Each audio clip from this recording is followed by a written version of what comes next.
Greetings, this is Jim Lindsay. This is a CIS video, and in it I'm going to introduce you to desktop publishing, and specifically I'm going to teach you about Microsoft Publisher. I'm going to teach you, what it is, how to open it, how to work with some of the basic templates. This is an introductory lesson. From it we'll go and we'll do more things, but this is the way to get you started with it. So as we start this, I don't want to put you through a lot of pain here, but I wanted to tell you just briefly what desktop publishing is and where some of the advances in desktop publishing have occurred. And desktop publishing, and I'm going to use Wikipedia as a source here. I know you are cautioned against doing that.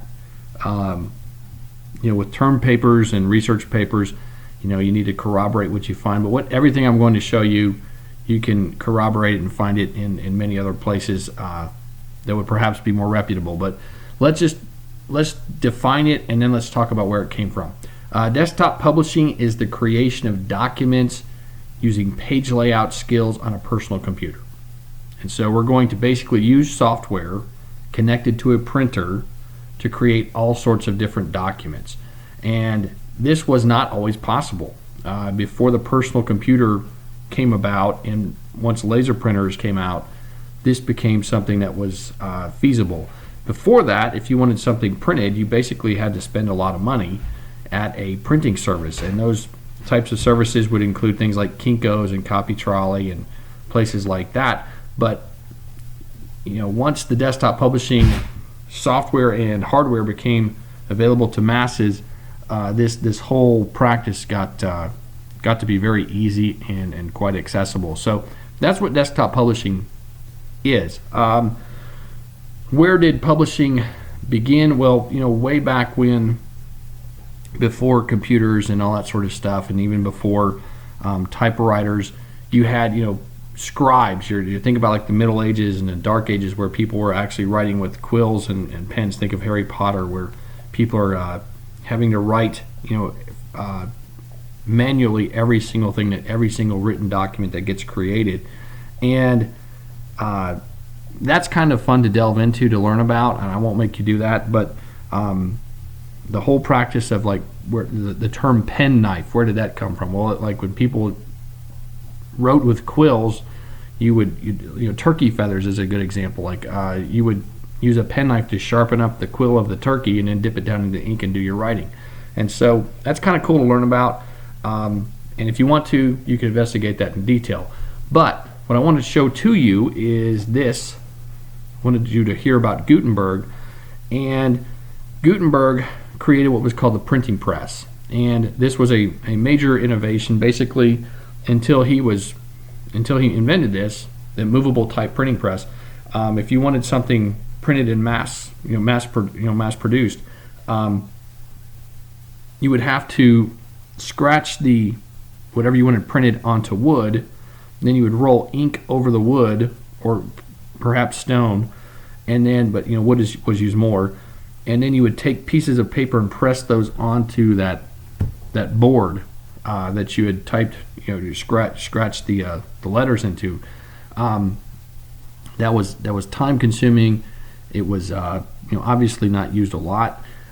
What Gutenberg was able to do, he was a gem cutter by training, and so what he was able to work with metals, and had a lot of dexterity and what have you.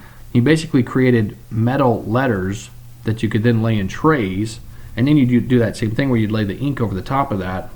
You'd roll it on top, and then you would then press a piece of paper onto the metal type that he had laid out, and then you could get as many pages as you had ink and paper for.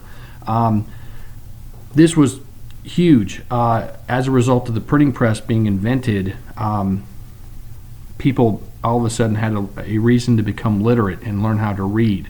And this was a huge invention.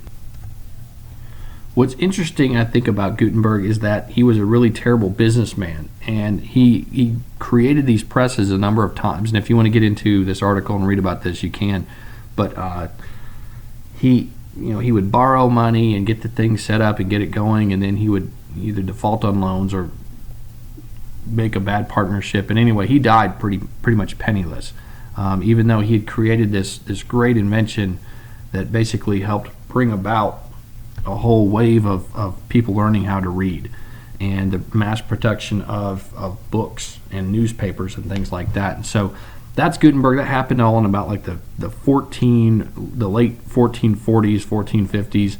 And what's interesting is that basically that stuff it stayed the same for hundreds and hundreds of years. It wasn't until even like your big major printing presses that you have for newspapers are they kind of go off this same deal. And so it wasn't until we get into the early 1980s when the laser printers come out and these personal computers come about, where you're able to start to create this sort of stuff on an individual basis. So that's kind of where this whole thing came from. That's a blessing because now everybody has accessible software and hardware to create desktop published newsletters and brochures and catalogs and books, but it's also a curse in the fact that it's so easy to create it that also a lot of really crummy stuff has been created. A lot of really ugly stuff has been desktop published because it's just we don't frankly get the amount of training on it that we probably should. Before, this was so accessible. When people were paying a lot of money, they paid a lot more attention to what they paid for to make. And so now, since you can do it pretty much for the cost of what's in your house anyway, people put out a lot of really junky looking stuff. And so hopefully, as a result of this training that you're getting through the design book, through the training with this application as well as the other desktop publishing application we'll learn about, hopefully you'll create pretty stuff as opposed to ugly stuff. But that's kind of a very short synopsis of what desktop publishing is and perhaps some of the interesting stuff that's happened over time to get us to where we are. So now let's take a look at the application that we're going to use, at least in the beginning, for our desktop publishing. All right, I'm going to teach you how to, first I'm going to teach you how to use Microsoft Publisher.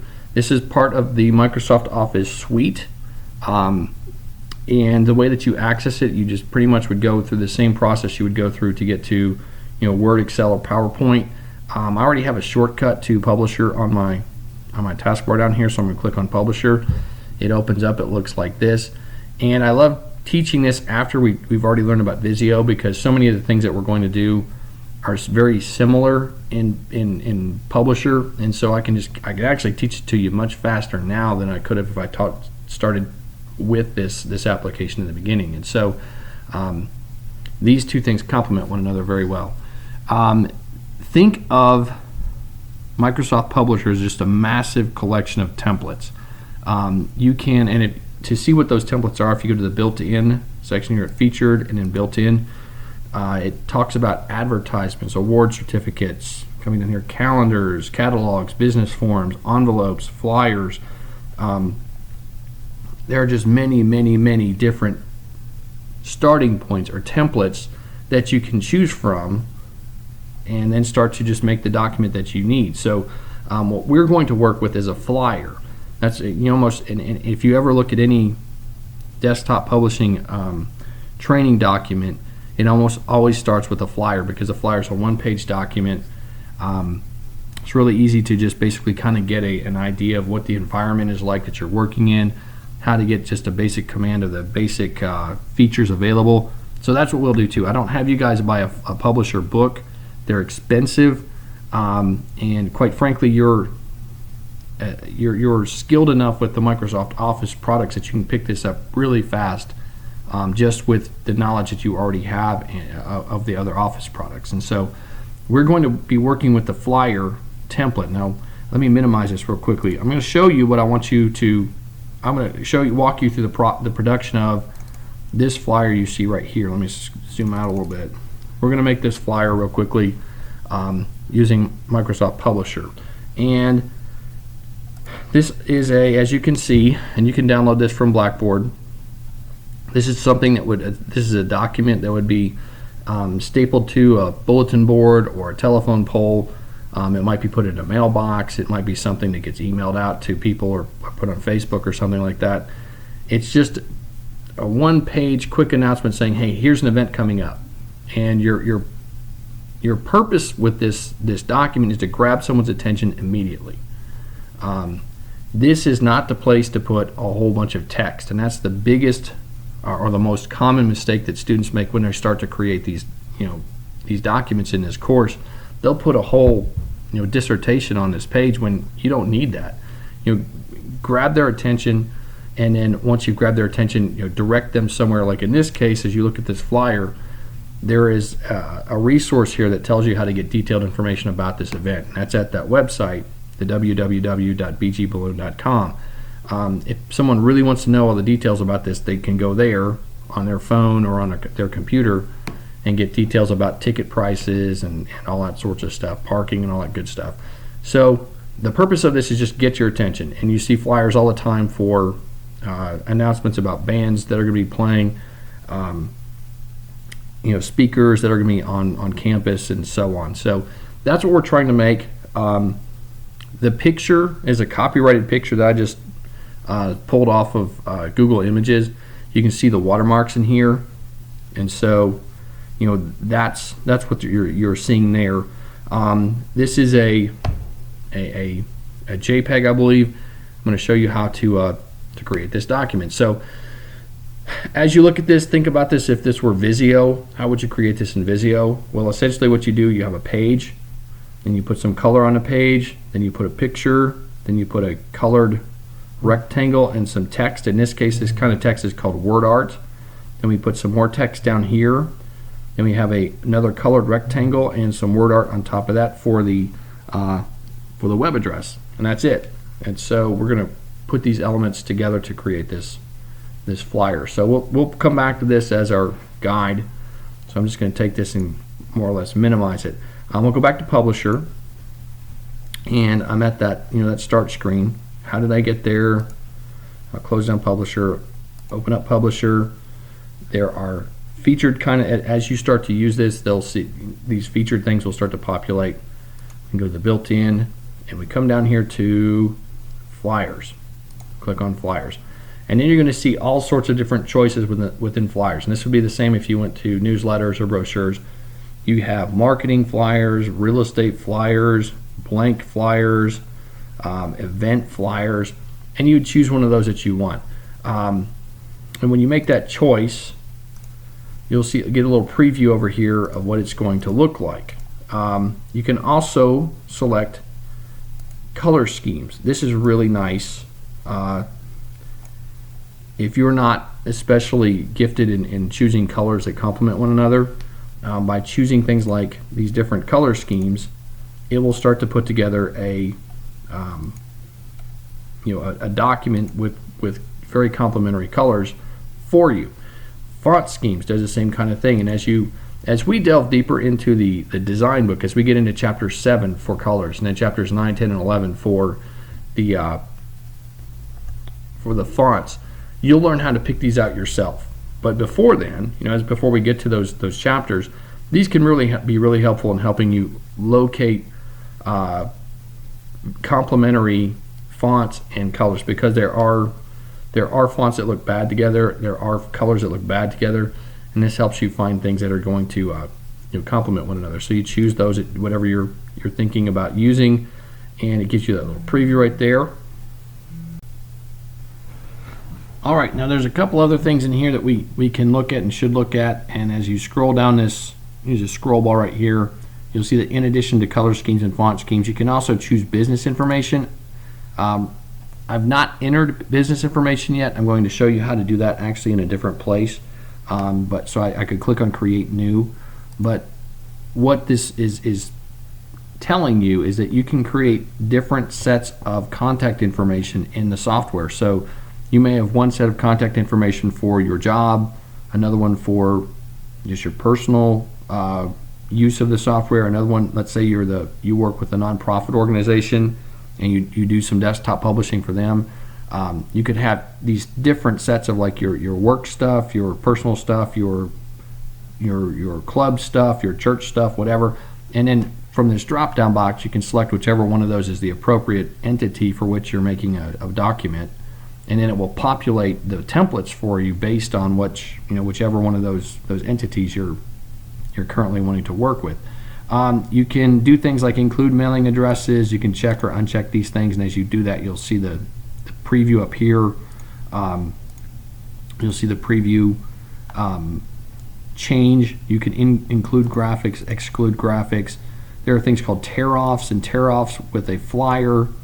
Those are things like if you had, like, let's say you're selling a car and you have a picture of your car, contact information. That's where those little tabs that people can tear off the phone number, to contact you. And you may want tear-offs. You may not want any tear-offs, and so you get to choose that sort of stuff. Once you've made your choices, you hit the create button, and it takes you to your page.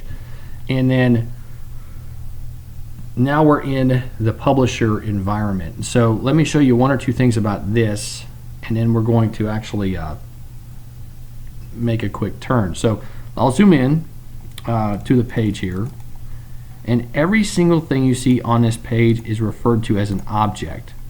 And this is just a big collection of objects, and all the stuff all the work that you did with Visio has really prepared you well to work with this application, because essentially what we're looking at is a little shape and some text and a text box that goes with it which is for a logo.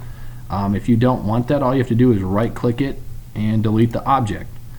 These are text boxes right here, and you guys worked with text boxes extensively in Visio. This is a great big text box. That's a text box right there. Had I included a graphic, there would be a box right there with a picture in it instead. I could replace that picture if I wanted to. These are more text boxes down here basically for contact information. The decorative stuff here, let me go to where you can see the whole page. This is a rectangle, and then this other shape you see right here. Let me go back to where I can see it. This is a sort of a weird shaped, I don't know, polygon, whatever this thing is, but it's laid over the top of that one to create that kind of look for this template. But if you wanted to get rid of any of these things, you could just select those and delete them, change their fill colors. Let's say you wanted to change the color in that to orange. All you have to do is just go to the home tab, go to where the fill colors are. Oh, I'm sorry, go to the format tab for that, go to its fill color, and make it orange. And put your page back together. But that's how this process works. It's a blank page, and on it are these text boxes and these graphics, and you start to manipulate those. And what's nice about it is it's a WYSIWYG environment, and what WYSIWYG means, it means what you see is what you get, and so it's really easy to work with. And that's the process. And so I'm sure you've seen documents created with Publisher in your schooling, at work, and some of these look kind of cheesy, and some of these look some of them look great, but over here we're getting basically a preview of what the thing looks like. If you want to get that pane out of the way, all you have to do is click on this little button to get it to disappear. And if I had multiple pages, I could go to, there'd be page 2, 3, 4, 5, and so on. We have rulers at the top of the page here and the side of the page, just like you did in Visio. You could pull down guides just like you did in Visio. You can pull down these non-printing guides and place those on the page so you can start to line things up. So again, a lot of your Visio experience is going to be very transferable to what you're seeing here. Now, that's kind of the basic. The ribbon's the same as what you saw in what you see in the other Office products. You don't have the drawing tools like you had in Visio because obviously this is not a drawing program. The purpose of this thing is to just lay out a document, but beyond that, I think you should be able to pick this up and run with it. What I'm going to do, I'm actually going to close this thing out and not save it, because what I want to now do is talk to you about how to create this Balloon Festival flyer. And I think while using Publisher's templates is very convenient, and an easy way to get started. Like I said a second ago, a lot of those templates can be kind of cheesy, and they've been used so much that sometimes they can be something you don't want. So if it's something like a flyer especially, you may want to start from scratch. You may want to get a blank page, lay this thing out, because it is a great tool for laying this stuff out. You can through it you can access Word, you can access Excel, you can access the other applications and pull those parts right into this publisher document. So it's an awesome tool. But for your short, like one-page documents, you may want to start from scratch, and that's what we're going to do to create this one. If it's a multi-page document, especially if it's like a brochure or a newsletter, you certainly want to start with the templates and use the templates and their text features, which reach out to word processors, and we'll get to those in other lessons. So let's create this guy right here. How are we going to do that? Well, I'll go back to Publisher, and I'm just going to go with where it has the I'll go back to Built-in, and if you come to the bottom of the list, you'll see that there are I take that back. I'm going to go back to Flyers, and within the Flyers itself, you can come to the bottom of the available choices, and there are blank sizes. And so I'm just going to go with a 8.5 by 11 portrait, this letter size portrait, 8.5 by 11 blank piece of paper. And so, because it's a blank piece of paper, I will not worry so much about the color schemes and things like that. I'm just going to hit create, and it gives me a blank sheet of paper. Now from this, now I'm going to start to lay out this document right here. Where does this stuff come from? Well, first is my background. My background, I want it to be blue. How do I work with that? Well, if we go to the Page Design tab up here, you'll see that there is a drop-down box for backgrounds. You can choose different backgrounds, and the colors that show up are going to be contingent upon whatever the color scheme is for your document. I'm going to go with this one. I'm looking for kind of like a blue sky. It's kind of a and if I may need to go to a different color scheme to get that like this is nice. That's kind of a pretty blue sky. I'll go with this one right here. So I've got a blue background now. As I look at my my example here, now I want to get this this image of the hot air balloon onto the page. How do I do that? Well, that's a JPEG which I downloaded from the internet, as I mentioned to you a moment ago. There's the file right there. It's hot air balloon white 515, so on, and it's just this JPG raster image file. So I'm going to go back to Publisher, and I'm going to insert a picture. I'll go to my desktop where I have that saved, go to that hot air balloon, and insert, and I need to crop it. And you guys know what cropping is because we work with Visio. We need to take basically some edges and kind of get rid of the edges, right? So I'm going to go to the Format tab for that picture. It's the conditional tab that shows up for it. There's a crop button, and I can easily take this little edge and just trim it off. Now, the next thing I need to do is I want to make this background transparent. This is something you may not know how to do. This is a really convenient thing that's within the Office, in the Word, Excel, PowerPoint, and Publisher parts of Office that are very convenient. But this is I'd like for this white portion of the picture to go away so you can see through it. How do you do that? Well, if you select the picture and go to the Format tab for it, under the Recolor button right there, there's a choice to set a transparent color. And if you do that, and you in the picture itself click on the picture you want to make it transparent, in this case I want the white, it makes that transparent. So now I have this, anything that was white in the picture is now transparent. So cool, now I've got that where it's not showing up on my blue background. Now what I need to do is make this hot air balloon big enough that it basically takes up the majority of the page, and it also tilt it. It's real easy to do. Just take this thing and make it bigger, and then get the rotation here, and then start to place this on my page. I may need to make it even larger, and in doing so, just basically what I want it to show up is something about like that. So, and what you come up with may be slightly different, but that's about what I want right there.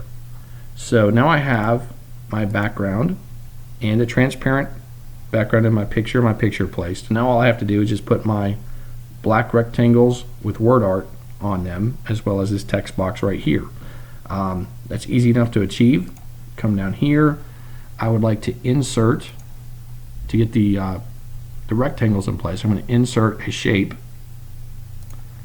and I would like a rectangle.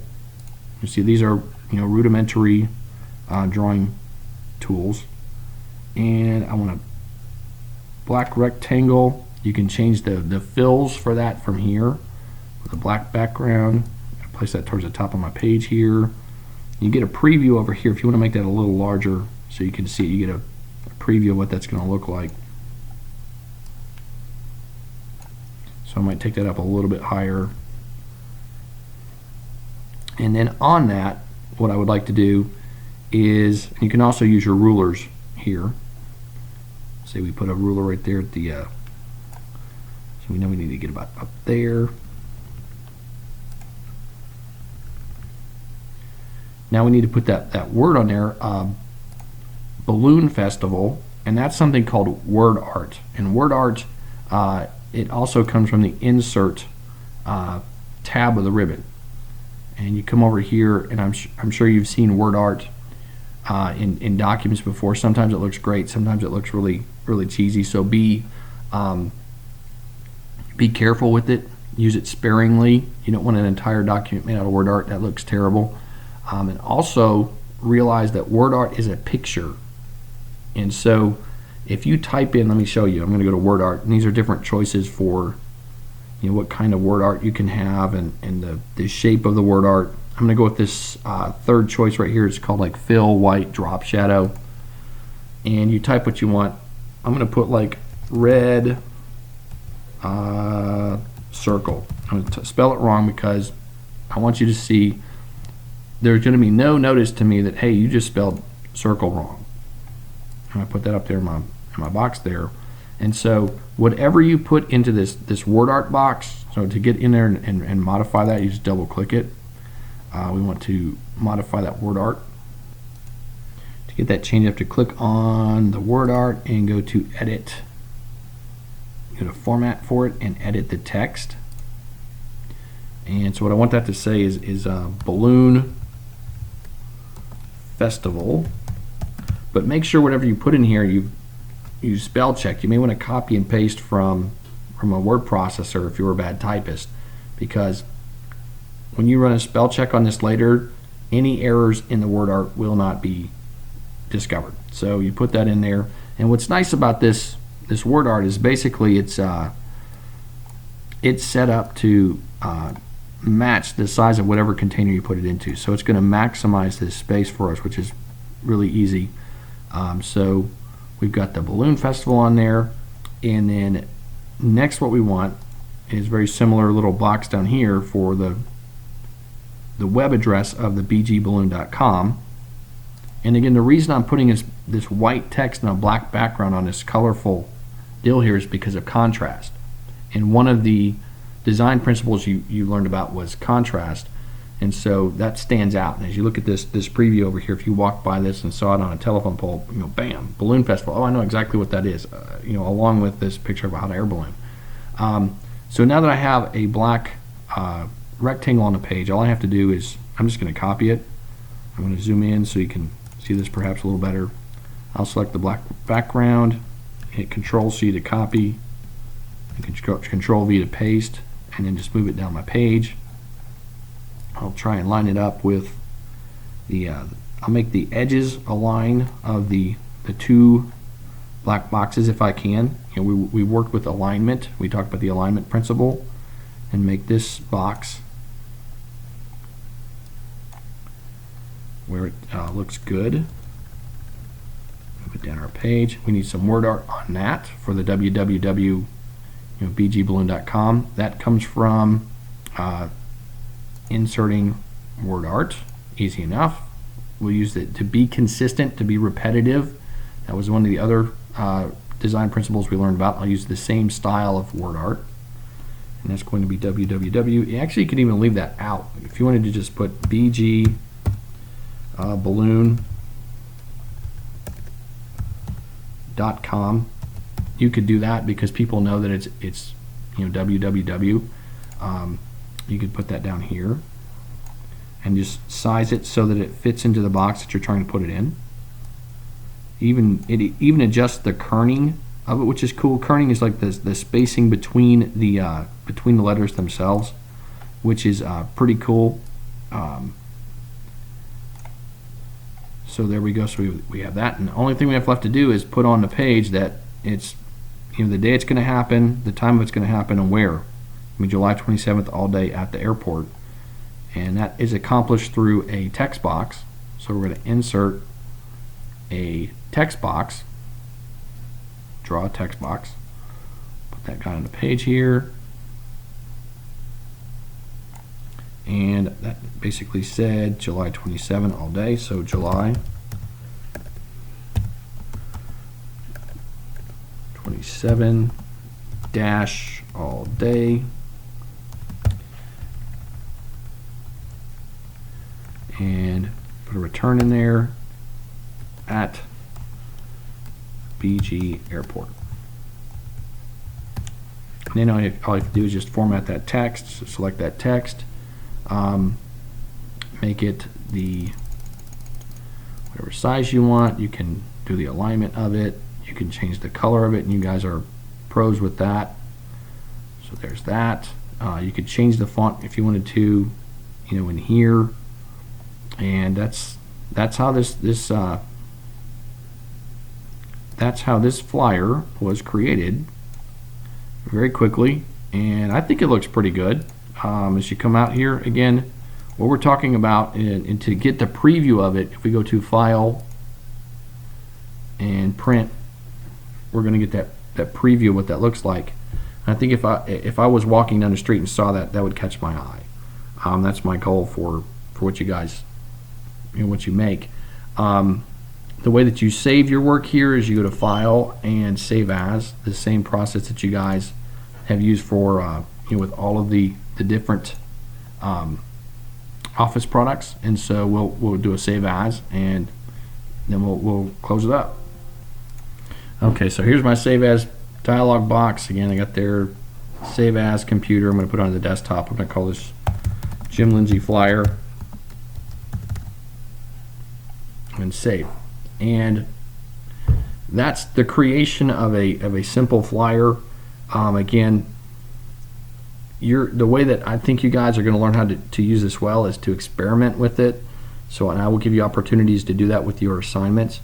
But that's the first getting to know Microsoft Publisher. I hope that this will be helpful to you. I know if you go into education, my kids are in public school in Warren County in Bowling Green, and I mean the teachers use this like crazy, and I know a lot of my students are education majors, so I very much anticipate that you guys will have an occasion to use this, and in other professions as well. So thanks for your attention on this. I hope that this will serve you well, and